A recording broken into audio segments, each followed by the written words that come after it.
Bonjour à tous, nous continuons aujourd'hui avec la 8e Mishnah, Mishnah Chet du 2e Pérec. La Mishnah reprend la suite de la Mishnah précédente lorsque quelqu'un a dit « Je suis nazir si je vais avoir un enfant ». Et la Mishnah nous dit cette fois-ci, pas qu'il a eu une fille ni un garçon, il pile à Ishto. Sa femme a fait une fausse couche, c'est-à-dire que le bébé est mort avant de naître, et on ne sait pas, comme dit le Barthénora, est-ce que c'est Bar Kayama ou Nefel, c'est-à-dire on ne sait pas si cet enfant était viable ou pas. On ne sait pas si cet enfant est né vivant et ensuite il est mort. On ne sait pas est-ce que il a été terminé, donc on peut le considérer comme Bar Kayama. Alors dans ce cas-là, Eno Nazir, il n'est pas Nazir. Pourquoi ? Le Barthénora nous dit, c'est vrai qu'il y a là un safek, mais justement, l'auteur de cette Mishnah, c'est Rabbi Yehuda, qui dit qu'un homme, lorsqu'il fait un éder, il ne veut pas rentrer dans le safek, il veut être sûr. Donc son éder, c'est si on est sûr. Mais s'il y a un doute, alors dans ce cas-là, il n'a pas voulu faire de néder.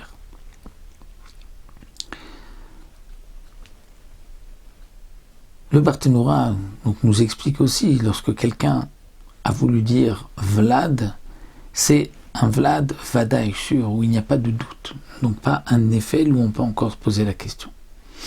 Mais Rabbi Shimon n'est pas du même avis. Rabbi Shimon dit que lorsqu'il y a un doute sur la Nézirut, on doit être mahmir.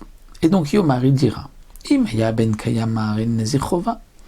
Cet homme dira, si cet enfant est ben Kayama, c'est-à-dire qu'il était viable, eh bien, il prend sur lui d'être nazir chova pour son obligation.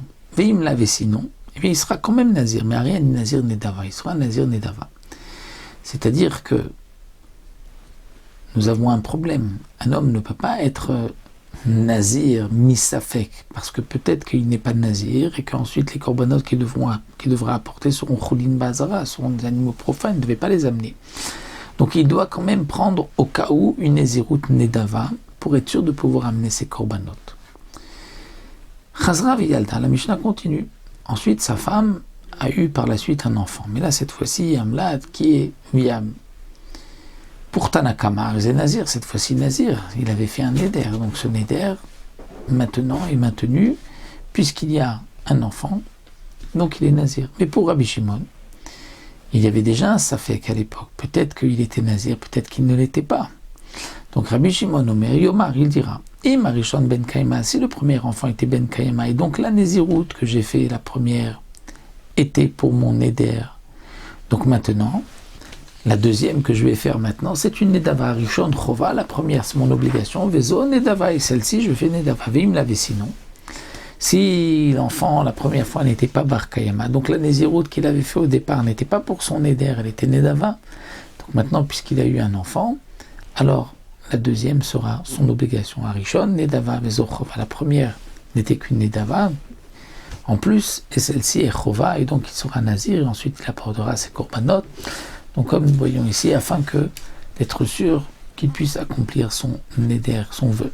Pour Tanakama, dans le premier cas, il n'y avait pas de Neder, étant donné qu'on ne rentre pas dans le doute, on veut être sûr, avant de prendre une Nézirut, donc sûr que ce soit un enfant, mais s'il y a un doute, donc il n'a pas fait de Neder.